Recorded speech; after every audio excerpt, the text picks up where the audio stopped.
Okay, so welcome to this tutorial video. So in this video we are going to start answering the 2024 sessional exam for penetration testing. Okay, so let me just bring up the questions so that you can see. So this is the sessional exam, as I said, for 2024. So the duration was just 3 hours, okay, just like any normal exam. So we won't go through these particular instructions, but it's necessary for you to follow them during the exam. So question 1, in your own words, define the term penetration testing. Okay, so penetration testing, this is just a security way of testing your network. So we can say penetration testing, this is simply scanning your network for any possible vulnerabilities so as you can find ways to secure your network before the hackers penetrate into your system. So what we mean by penetration testing is that you try to hack your own system and find ways on how to defend your own system before attackers do that for you. Okay, so question B, one of the steps to penetration testing is information gathering. Explain what constitutes information gathering. So information gathering is simply a process through it's just a process where hackers find or gather information about a particular target before hacking it. Okay, I'll give an example. If you want to hack a certain website, as an attacker, you need to gather information about that particular website before you attack it so as to understand any possible vulnerabilities that can be exploited within that particular website. So that's the meaning for information gathering. Use an appropriate tool of your choice. Conduct an information gathering on website www.zipper.org.zm. So as we said, information gathering, we are trying to gather information about a particular target. In this case, we want to gather information about zipper.org.zm. So the tool we'll be using in this case will go for Nmap. Okay, so if you're using Windows and you have Nmap installed, which is the graphical user interface for Nmap, you can simply open up your command prompt or use that particular tool. So in this case, we'll open up command prompt. So if you don't have command prompt as a shortcut, you can just simply type cmd in your search bar, then open up command prompt. So let me just change the color to green by saying color 0A, so that changes to green. Okay, so once we do that, I'll clear my screen, then we'll answer the question.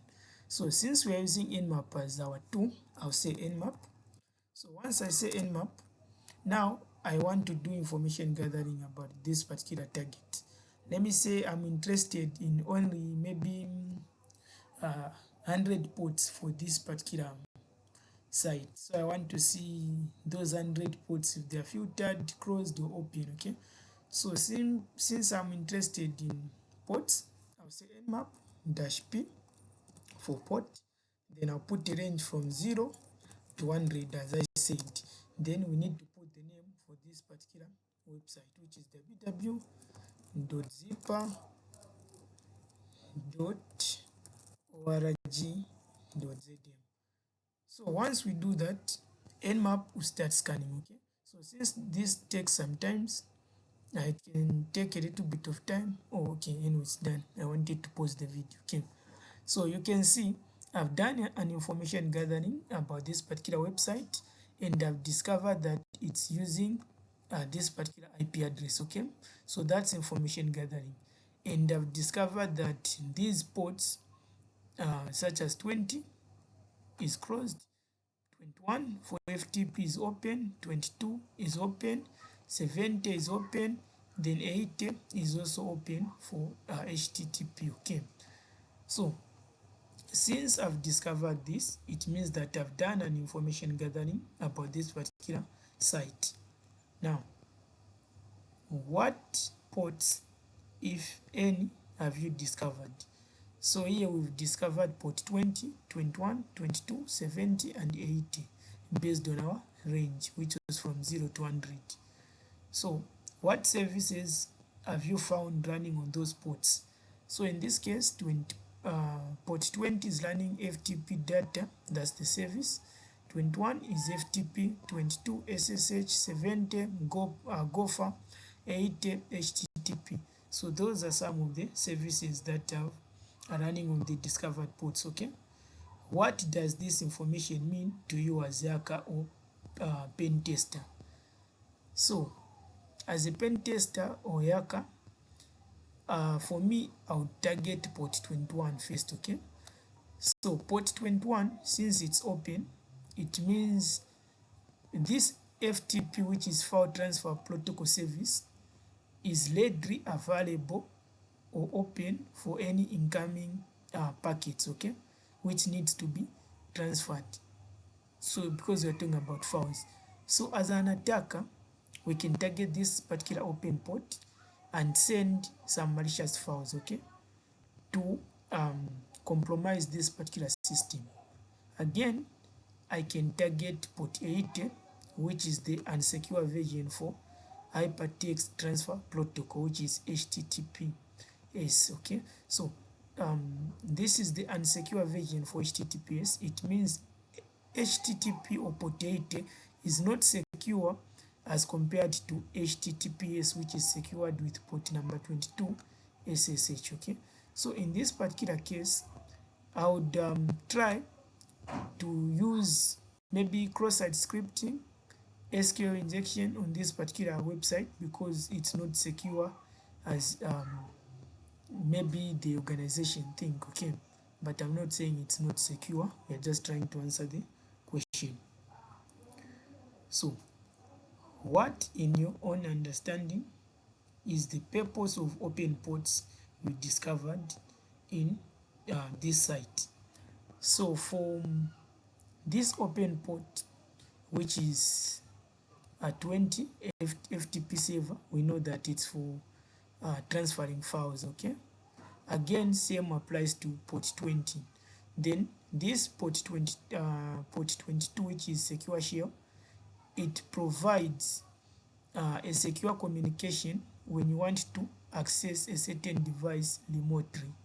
Okay, so that's the purpose. Then HTTP, it's to save this particular website. Okay, so that's the purpose. So at least that can gain us 2 marks. So we are saying on Kapasa Makasa University website, use appropriate tools in your service enumeration process to perform service enumeration and banner grabbing for all discovered ports. List the services against ports.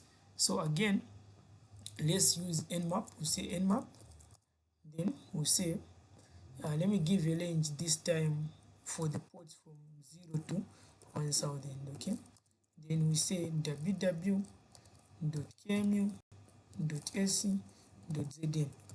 so that's the URL for Kapasa Makasa University. So as you can see, the scan is done. We've discovered that, okay, this is the IP address behind that site, and these are the particular ports which are open or filtered based on our scan or our range.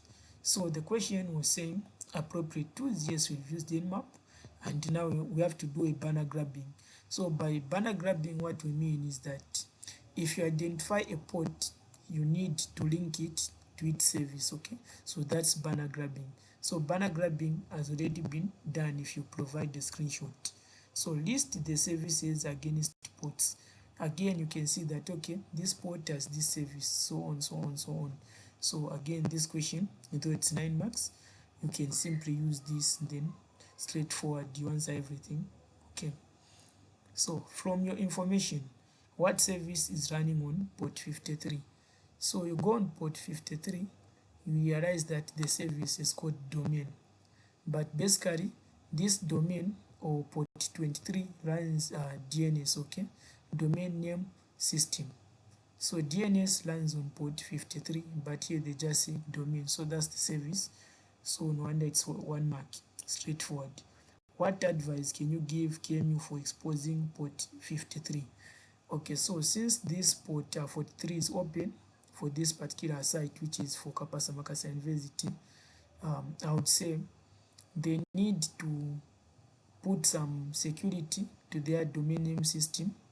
For example, if you are trying to avoid um, domain zone transferring, you need to make sure that it's not vulnerable to that particular um, attack or vulnerability by making sure that your patches are your security patches are up to date, and you are using security tools such as firewalls, intrusion detection systems, prevention systems, and so on. So that's the advice I would give KMU. Remember, hackers can target the domain name system for example, DNS poisoning, cache poisoning. They would like to poison your cache. So if it's not that secure, you can be at risk for exposing this particular port. So that's what you can go for. So this is just 25 marks. So we've answered question 1, and as you can see, stress free. We haven't even panicked or anything like that. Okay, you're just answering the questions. So we come to question number 2, which is a little bit interesting. Okay, so given the target below, use appropriate commands for domain. Okay, so we are given the domain, which is mac.tc.ug. so now here you need to be using Ucal Linux. Okay, so when we are doing this particular exam, we were given this terminal, the Ubuntu terminal. Okay, we were given this Ubuntu terminal. So I would like to use the same experience we used during the exam for conducting this particular class. So it's necessary for you to be familiar with a lot of tools. For example, you can be using your Kali Linux machine, but in this case, we were given the Ubuntu terminal. Okay, so once you access this Ubuntu terminal, they were providing it for us. Okay, but if you want to download this, so this terminal, Ubuntu terminal you're seeing, is just a Windows subsystem for Linux. Okay, you can download it using PowerShell. So you can learn PowerShell as an administrator. So once you learn it as an administrator, you need to make sure that you type this command wsl -- install. So this command will install the Windows subsystem for Linux, and once that is done, you have this terminal, which is the Ubuntu distribution. Okay, so now going back to the question, we are saying use appropriate commands for this particular domain. Download an index file from one of the sites and analyze its plain text. So one thing you need to note is that we need to go to the preferred directory we want. For example, if I see nothing here. Okay, so I can even use this directory. So I'll say wget. So this is the command which allows us to download this index file. Okay, then you put the name of that particular site or domain. So once you do that, now an index file will be downloaded and saved as indexfile.html. So if I list and I say more, we want to view the contents of this index file, I'll say more index file. Okay, once I say more, you can see that okay, I'm able to view the context of this index file. So I'll just say Ctrl Z to cancel.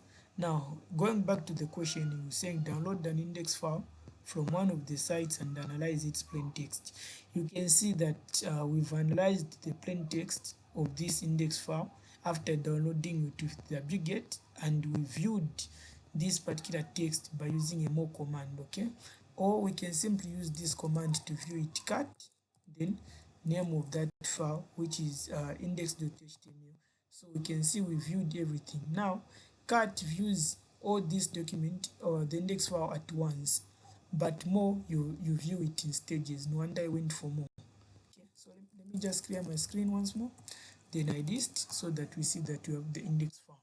So going to question B, wipe up a clean bash script to identify target site domains involved in this organization and pipe to a file name of your choice.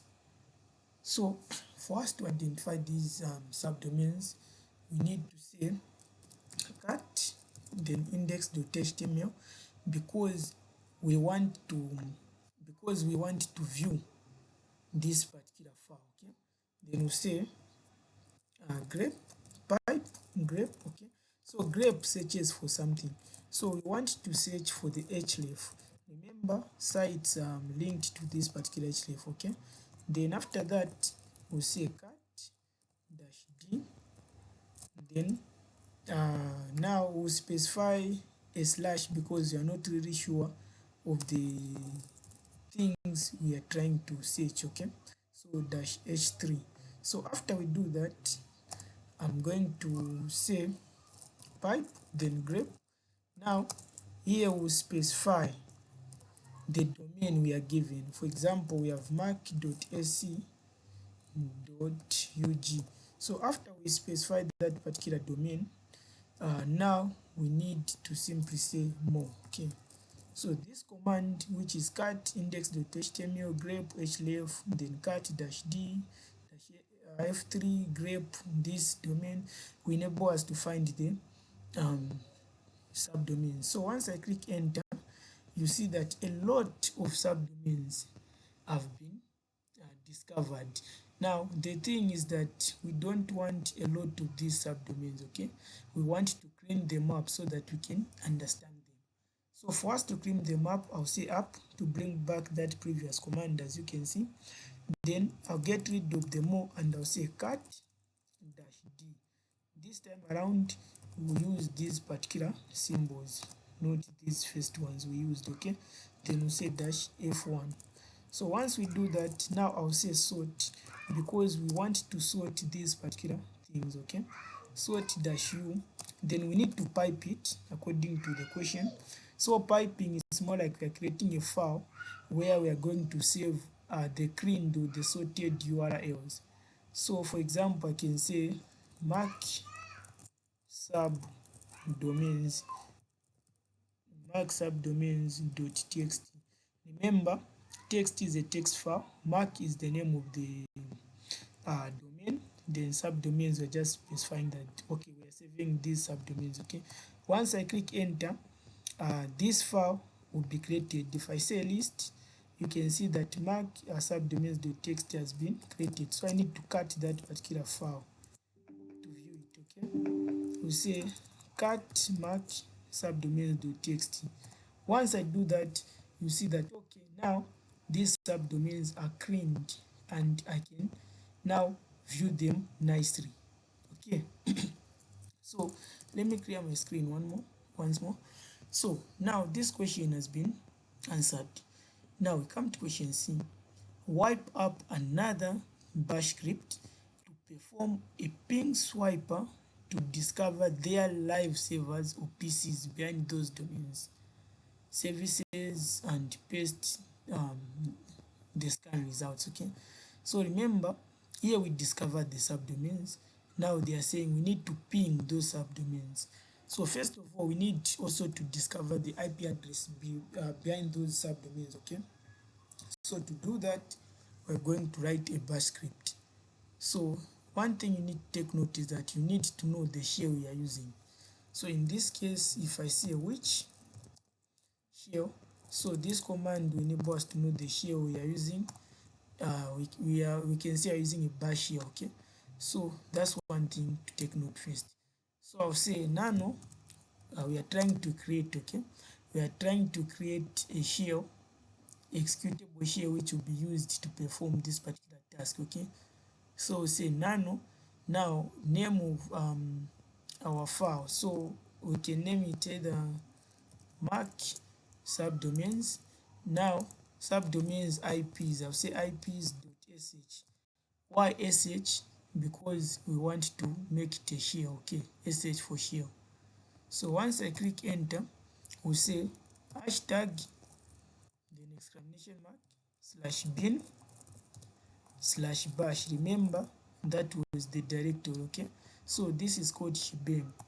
Now we say for URL, remember we have the URLs for those subdomains. Okay, in $sign. So we want to automate by saying cut. So we want to cut mark subdomains.txt. Why are we cutting this mark subdomains.txt? We want to view those subdomains which are saved in this file, the one we created before. Now we want to convert these URLs inside this into an IP address. So we say do host. So host will convert a URL into an IP address. We say host, then we want to automate the URL. Okay, no wonder you're saying $URL. Why $URL? Remember, $sign as the URLs, and we are targeting the URL which needs to be converted into an IP address. Once that is done, you simply say done, then Control X, Y, enter to save. So we can list again, and we see that okay, we have this thing created. Okay, so here we have it. So first of all, you can cut to see if the if the scripts are just okay. You can cut it to see if the scripts are just okay. As you can see, that's our script. Now we need to give it executable permission for us to run this. So what to do, we say chmod, then 755, then name of this file which you want to execute. So once we give it that executable permission, we'll click enter. Then to run this particular file, since we're using bash, we can either say bash, then name of this file which is mark whatsoever like that, then we run it. So let me just check line number 3 for URL in $sign cut. So let me see what was the name of this file. Mark subdomains.txt. Okay, let me just come back to my script so that we see if everything is okay. So for URL in $sign, so cut mark subdomains.txt. Okay, so host URL.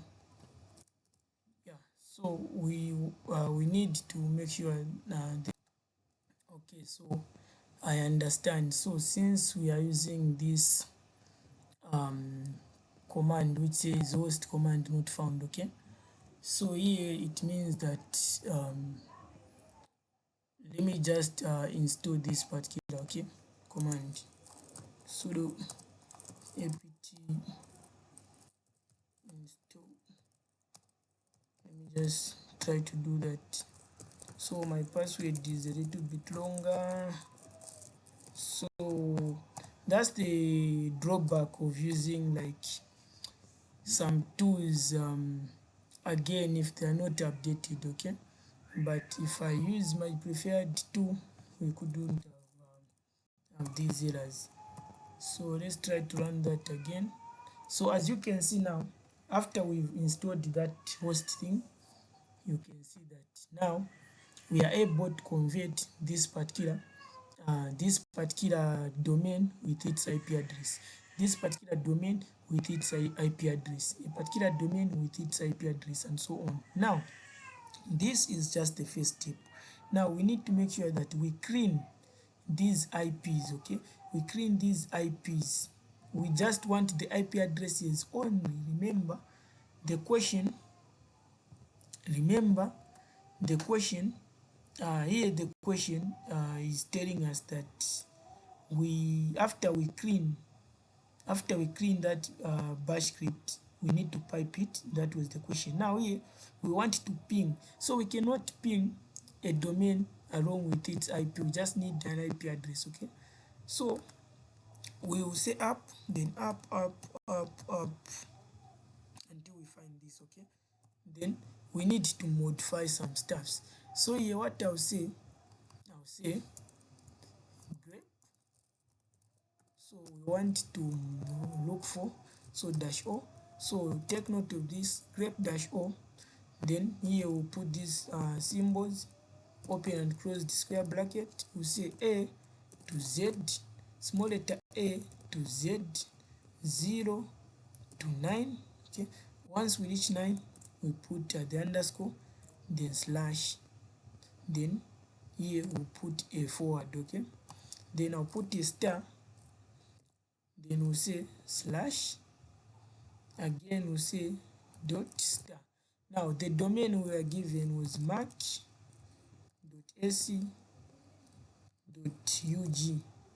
so once you put the domain, you need to say index.html. now if it's index.html.1, you need to say .1.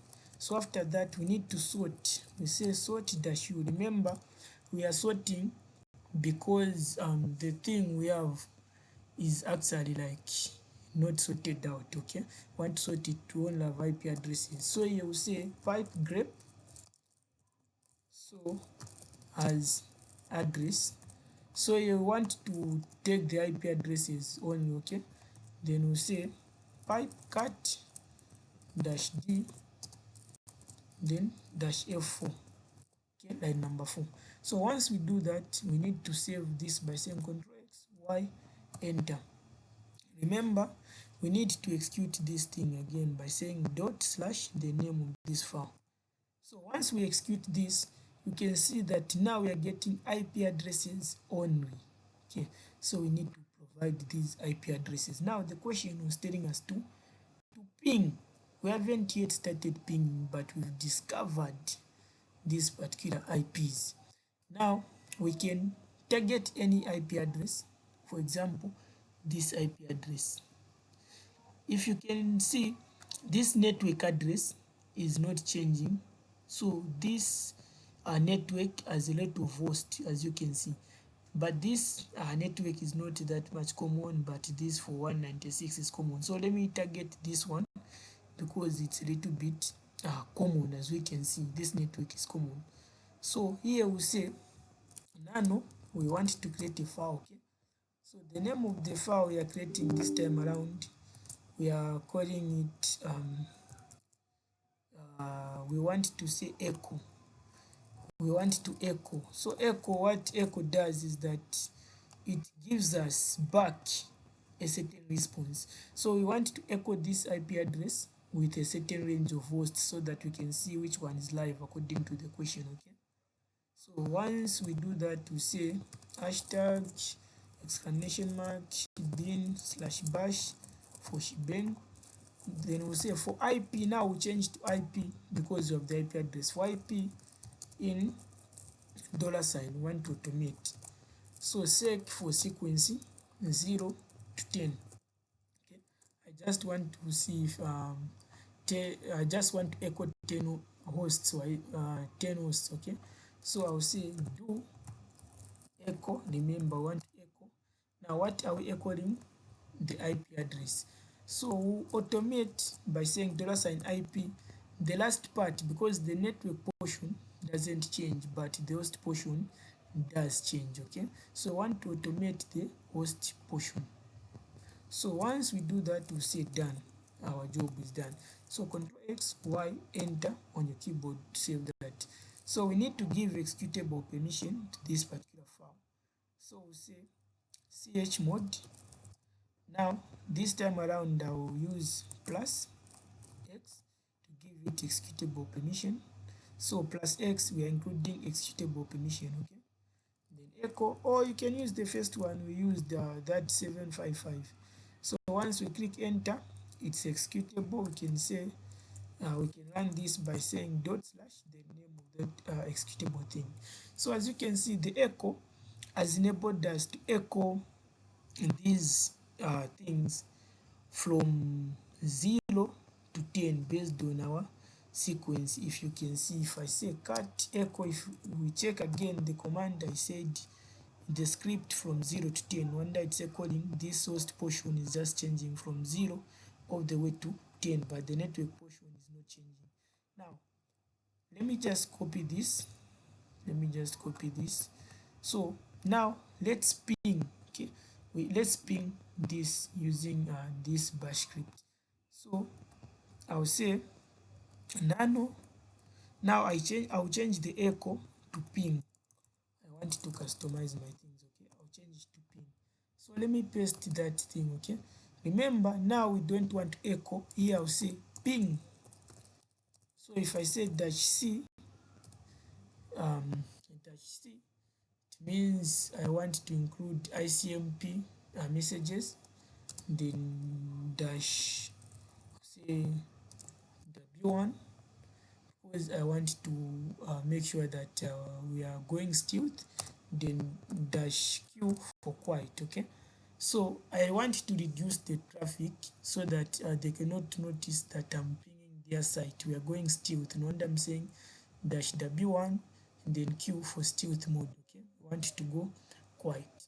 So once that is done, we can save our file.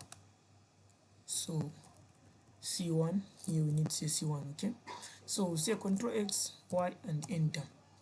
So let's give this executable permission. So this time around again we'll say chmod 755, the first one we used, then we give this executable, then we run it, okay. So once we run this, you can see that it's starting to ping, okay.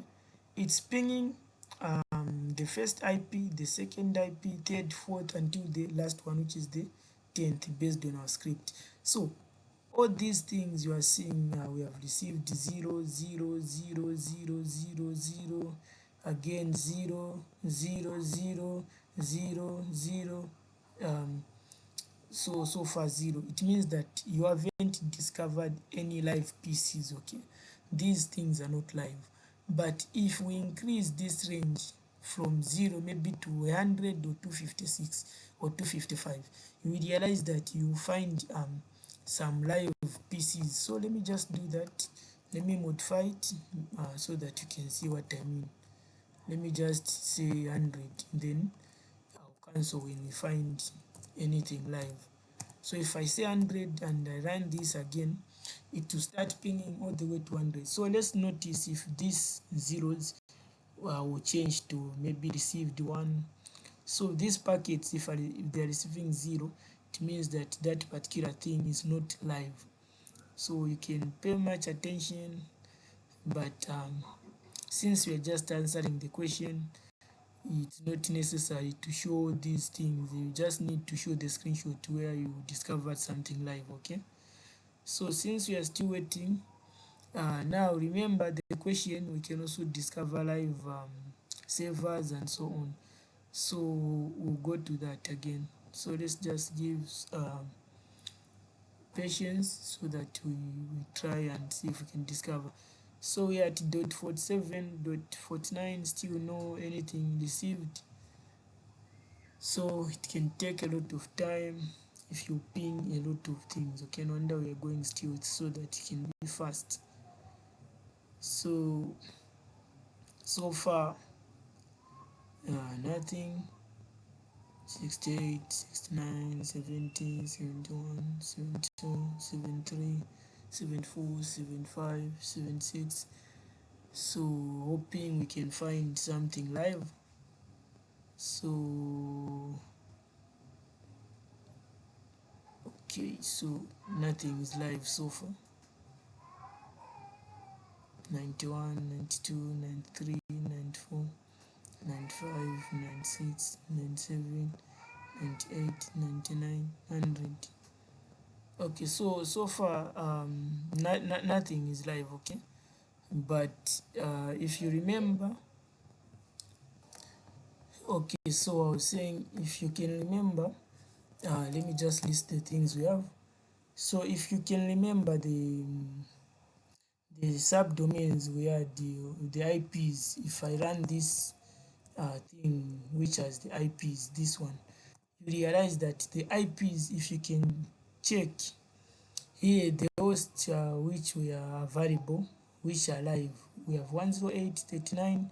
So I wonder why we haven't seen 39 being live, because they are above 100. Okay, no wonder we haven't found anything live. So let me see if at 39 we had something live. So let me just try to confirm 39. So 39 again we say 0. Okay, so otherwise if you find something live, it means you are good to go. Now remember, we had this thing as our target. Okay, we had this thing as our target. So the question goes on to say we can also find some lifesavers. Okay, so to find lifesavers, we can simply say ns lookup. So we want to look for the name saver. Okay, name saver, because we're dealing with savers. Name saver lookup, then enter. So again, we need to install this too. Yeah, so sudo apt install ns lookup. Now that's the drawback again for using these particular things. Okay, so I need to update this particular database here. So okay, let me just use this command which says host dash t. We want to set the type to ns, then we have mark.sc.ug as our target. So oh, I've made a mistake, it's mark not ma. So that's our target. Okay, you can see that we've discovered the domain controllers, running this particular site. We have this particular domain. Okay, again we have this particular domain and this particular domain running this particular server. So we can go on and discover these domain controllers, what they are doing. Now because I'm limited in the things I can do with these two, we won't go that deep. Okay, I want to limit myself to these two because that's what we are given during the exam, and it's uh, good for you to utilize each and every two. I can use PaloTOS, which I like a lot. Now let's just continue this. We continue suffering. Otherwise, that was it for this particular question. So we can discover a lot of things. They're saying services. Okay, so we can target maybe this guy to discover the services it's running. Now because it's a domain controller, we know one of the services is ns. Okay, in the domain port 53. So if I say nmap, then dash 0 or dash p 0 to 100, if that's the range I want for the port, and I paste this domain controller, we'll realize that again. Okay, let me just say sudo, we give it permission. So if I run this, okay, let me go as an administrator, sudo su, then once you are the administrator, you can say nmap, then dash p, you give a range, then what you want to discover. Okay,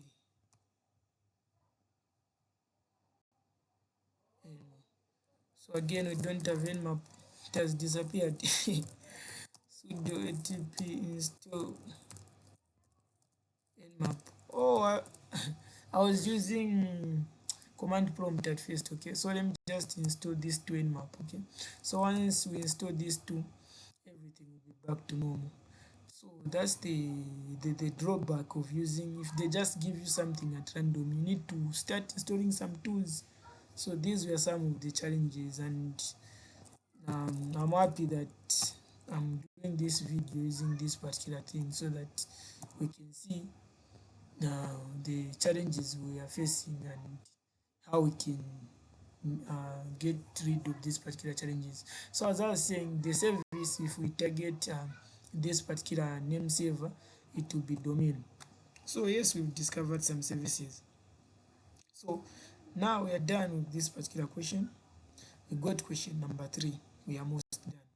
So what are the main reasons for conducting a vulnerability scan for your organization's network and online resources as cybersecurity personnel? So number 1, we can conduct a vulnerability scan because we want to identify what weaknesses is our organization's network facing or having, so that we can um, find ways to secure our system or network. Okay. Again, number 2, we provide the vulnerability scan so as we can protect our network from unauthorized access. Okay. Again, having a secured network, it proves that we can give the trust, okay, the trust in our clients on this particular network. Okay, if our clients know that, okay, this network is protected, it means that they will have trust in us. So those are some of the reasons. So now we have this diagram, which says the diagram shows how you, Alice, as a hacker, can use a tool such as NCAT to gain access to a vulnerable remote Bob's computer, gain control remotely, and perform remote code execution in the lab on your computer's Kali box and Windows. Use NCAT to implement a chat pesto stages. Okay, so remember, we need to have 2 systems. So let me just clear this screen. So we need to have 2 systems. Okay, let me just clear even this one. So we need to have 2 systems as the question is suggesting. 1, we need to have Alice the attacker. So Alice, if Alice wants to connect to this Windows guy Bob, he needs to make sure that he knows the IP address for this particular guy by saying ipconfig. Now, in real life, what happens is that the attacker will set up a network, maybe using a router, a small range network, whereby the attacker will be able to know the IP address of this particular guy, Bob. So in this case, we are simply saying ipconfig to check the IP address for a Windows machine on our terminal. So I'm just demonstrating that. So since I'm using a router and I'm connected to wireless 3, the IP address we are having is this. So this is the IP address we are having. Okay. So since we have this IP address connected to wireless 3, let me just now clear the screen. Alice, who is the attacker, needs to make sure that she sends a script using NCAT, the tool we are using, which will now enable this guy to be listening, who is Bob. So a script will be made in such a way that once it's executable, this command will run, which says NCAT, okay, then dash N LVP, then the port the guy is listening on. So NCAT will be allowed to be used on this machine because we have installed ZenMap. So NCAT can allow by saying NCAT, then dash NLVP, we want to make sure that we are listening on this port which is having 4 folds. Okay, so once you click enter here, the victim will start listening. Okay, so once the attacker sends a script which will enable the user start listening, they need to connect by using these two NCAT. So here we say NC, short for NCAT, then we say dash NV. So we want to connect to this IP address, okay? Remember, that's the IP address for the victim, who is Bob. Then we'll put the port which has 4 folds, okay, for us to connect. So as you can see, connection from whatsoever has been established, and here we have a connection. So since the question was saying we implement a chat, we can start chatting. So imagine you are writing an exam and you've created this chat successfully. Then you start like, hey. Then the other guy responds, what's up? What's up? Then once you see that WhatsApp, you can see, bro. Or if it's a girl, say, or whatsoever. I don't know how you girls chat. You say, bro, what is the code for maybe question 2? Okay, so you see, what's the code for question 2? Maybe question 2 was wget. That was the code. You say just say wget. Okay, so you'll be chatting. Now in this case, I was just demonstrating this because the question was saying chat. Okay, so that's the first part of the question and it has been answered. Okay, so we've implemented a chat. Okay, so now posing as Alice, the attacker, demonstrate how we can use a malicious netcat to say sent through a malicious attachment and accidentally downloaded by the user on his Windows machine. So posing as Alice the hacker, demonstrate how you can use malicious netcat to say sent through email attachment and accidentally downloaded by the user Windows machine. So as Alice taking advantage of it, you can gain access and take control of Bob's machine remotely and transfer a small binary file called wget. So from your Kali machine to Bob's Windows machine. Now, let me just cancel this. I'll say Control Z. I cancel that connection. I clear. Then even this connection, we cancel it. Control C, Control C, CLS to clear. Okay. So remember, this question is telling us that Alice, where is my terminal? Okay. So it's telling us that Alice wants to send these binary files called wget. So one thing, Alice needs to locate these binary files. Okay, so Alice needs to locate these binary files by saying, we can either say find, okay, find then slash dash name. So the name of the thing we are looking for is called wget. So say wget, then we can put a star. So this command find slash dash name wget will enable Alice the attacker to locate these binary files which are supposed to be sent to Alice or to Bob's machine, which is the Windows machine. So here we need to take note that there will be a lot of directories having the wget file, but depending on the thing you want, that's the thing that needs to be sent to Alice. Now, since we have a lot of things which will come up, we need to filter this search to limit it only to wget. Okay, how do we filter? We use grep. Okay, so let me just give it some time so that it finishes searching. So we have a lot of denies, so let me just give it some time. Okay, let me just say Control Z. Then here we need to grep. Okay, here we'll grep wget. Want to make sure that we are just looking for wget. So now here I've done that. So here you can see wget has been highlighted. So wget has been highlighted. So we need to make sure that you go with the one you are preferring. Okay, so because of time I won't even wait for it. I'll say Control Z, then I'll get this wget we are seeing in this. So let's imagine this is the file I want to send. I'll copy that, then let me clear my screen. So I'll copy that file. Okay, now remember how we connected at first. We said we need to know the IP address for this guy.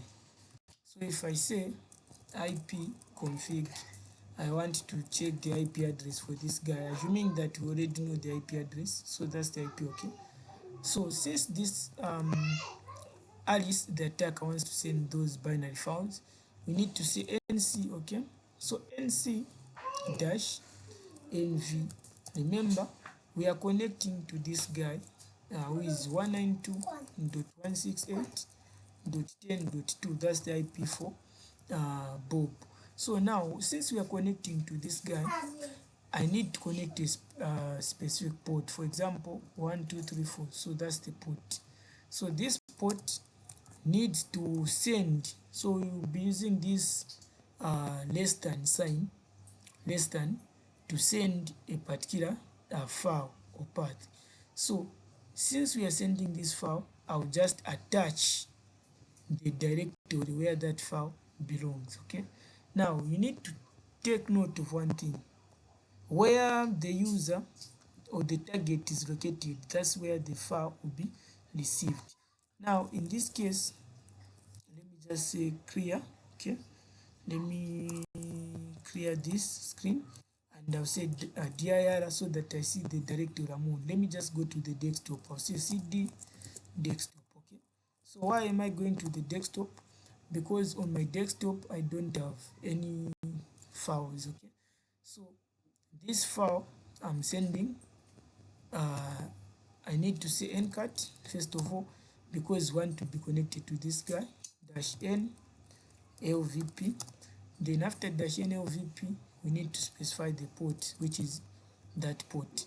So since we are receiving a file, we use this greater than sign for pipe.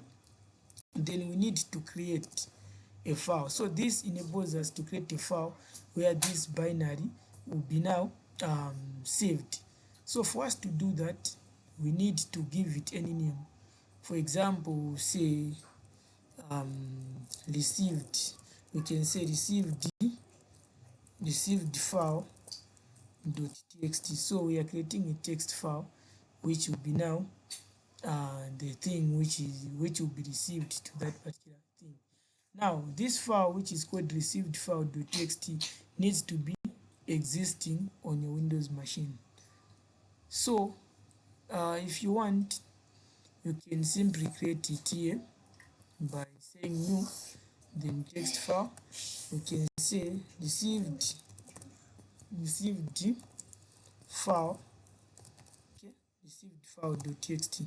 So since now of this file received file.txt, I can link it to that by saying received file.txt. So once I click enter, I'll be listening and Bob will be listening and will be waiting to receive this particular binary in these files. Now, first of all, let's take note that this file is empty. So I've opened it and it's empty. Okay. So since this file is empty, let's see what happens once these binary files have been sent. So click enter. So once we click enter, is saying connection to whatsoever port succeeded. So but we haven't seen anything say something has been transferred or what. So but as you can see, once I open this file, we have a lot of things. Okay, so it means the attacker has managed to send these binary files to the attacker on their Windows machine. So that is the lab, guys. Okay, so let me just say Control Z to close this, Control C to close this, CYS to clear the screen, and clear to clear the screen. So I'll delete this file. I don't need it. It was just a demo. So as you can see, that's the meaning behind that particular lab. So let's go to the last question of this 2024 exam. So in your own view, what type of files would you consider malicious and what would be the reason to transfer these files to a remote computer? So as a user, I would consider files which are flagged as .exe or any other executable file are malicious. And if I don't trust them, to me, it's malicious. Okay. Again, to an attacker, the reason for that particular transfer, it can be that they want to gain remote control to that particular device, or they want to hack a device so that they can hold it for ransom or any other reasons. Okay, so question 4, which is the last one. Alice, a mere computer illiterate user, has informed you, Bob, that a Linux machine has a problem, meaning this is Alice now. Again, this is Alice, okay. Being located in a remote location, yet connected to the internet, just as Alice is connected. So as you can see, we need to be in the same network again. So they clarified that for us. Okay. Demonstrate how we can use netcard 2 for remote command execution only for remote administrative tasks to help fix Alice's Linux computer in reverse shell to enable you, Bob, execute remote commands to fix Alice's problem on a remote located computer. So this is 25 marks. Now, one thing we need to understand is that this time around Alice is the one having the this particular problem. So we need to know the IP address for Alice. So we'll say if config to know the IP address for this particular user who is Alice. Now again, this thing is new, so we need to install that. So we'll say sudo apt install. We'll say if config. Imagine installing commands. What's that? So okay. Anyway, let me demonstrate this thing maybe in Parrot. Okay. So far we've used this thing a lot. So let me just switch to Parrot, my favorite. Otherwise, so far I've suffered. So let me just go to Parrot so that we do the thing.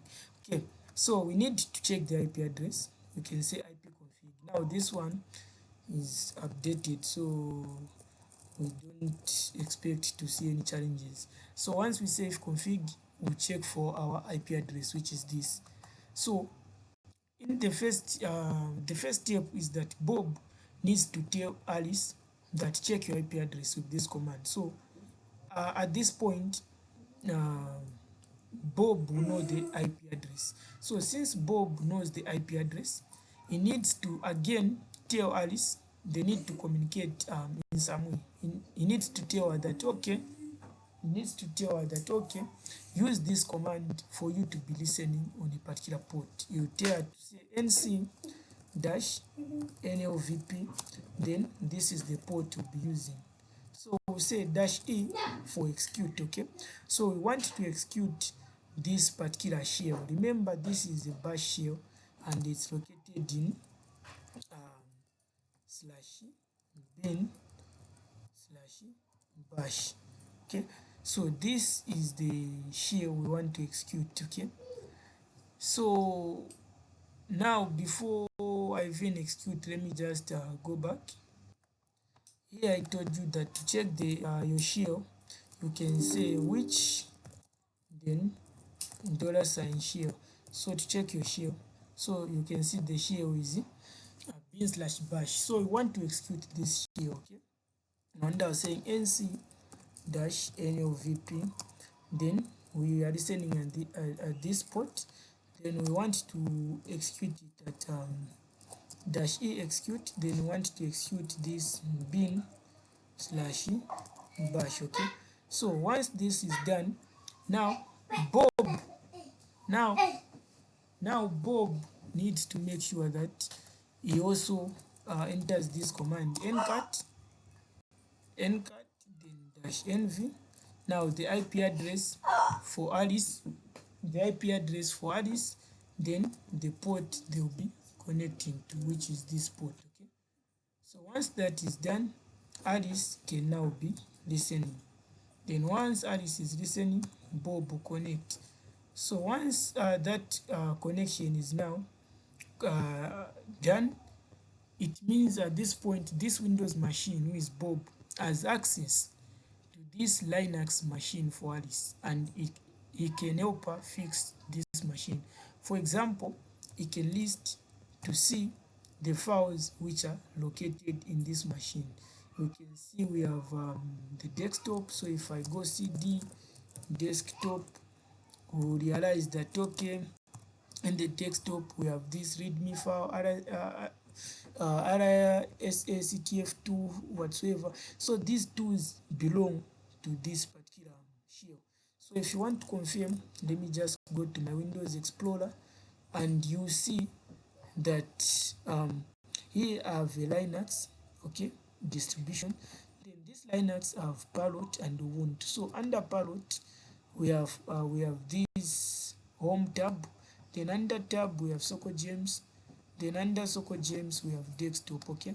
Then under this desktop we have factor DB, my environment, RISCTF2, social engineering toolkit master, Z Fisher, whatsoever. So these are the things which now Bob was accessed on Alice's Linux. So once Bob identifies the problem, let me say if this maybe this Linux machine is not up to date, you can simply say sudo apt then update. Then after updating it, this will request for a password, okay. Remember, why is it requesting a password? Because we are just logging as a user, so you need to enter this that password. In this case my password is, so anyway, you can see my password, which is good and bad for me. So yeah, that's my password. So once you enter this particular password, here, for example, I'm entering it now. Since it has requested for a password, you just tell Alice that okay, enter that particular password. So I've made a mistake, I'm deleting. Alice needs to enter that particular password. So why am I even putting these passwords which are too long? Okay, so as you can see now, Parrot has started updating. So once the update is done, maybe uh, this issue which is with Alice's Linux will be fixed, okay. So this line has not been, because I've entered it there, okay. So my fault. Otherwise I've leaked my password. So no big deal. I change it every day. Yeah. So that's it, guys. So let me just exit. I'll say exit. Okay, so as you can see, exit, and it has successfully exited. So I'll clear, Control C to exit. Okay, so let me just exit this particular terminal. I'll say exit. Okay, and I exit this too. Now, wow, we've just used 1 hour, 2 minutes, or 3 minutes for us to complete this particular paper. You see, that's the good part if you know what you're doing, okay? So you have a lot of time to go through. So when we were having this particular exam, we had challenges. No wonder I was estimating that okay, let me just reduce my marks to 78%, because I was busy like having some challenges because the administrator was not there to provide us with the password and so on. So I was trying to reduce my marks, otherwise this is 100%. No wonder we have such good grades. So all thanks to the hard work. So guys, make sure you pay attention to this, then everything will be okay. Okay, so you can access these answers. So this was the actual submission for my 2024 exam. So I managed to access it because I sent it through my email once I was done. Okay, so you can see the format for question 1. It was just a theory. I showed this practical part. I put the port numbers whatsoever. The practical part again, I show it. The first question, well, we started information gathering. Now as you can see, here I had the problem, like I didn't have an administrative password, so I was unable to retrieve the these particular domains and the IP addresses. so I had to think fast and use an online tool to retrieve these. No wonder my screenshot is having something different from the site. Okay, again we had issues with for example host thing. Now today I was installing them one by one, so that's the drawback of this Ubuntu, but I just used it because I want you to be familiar with it. But I usually use Parrot or Parrot OS in my virtual box. Okay, but you need to be familiar with everything. So otherwise I was supposed to use this particular thing. Now things went sour. Yeah, so we can see that everything was well documented. I answered each and every question. That 78 was just an estimation. You know, whenever you're writing an exam, you make sure that you put yourself to have low grades, not high grades, because if you expect good results, you end up getting bad results. No wonder we do that. Yeah. So again, here question 4, there was the drawback. Okay, like it was unable to execute. So if you take note of my comment here, I was saying made CMD executable because Kali wasn't working. They provided the blown terminal. I'll give myself 2.5 for changing the question. Yeah, so here I changed the question.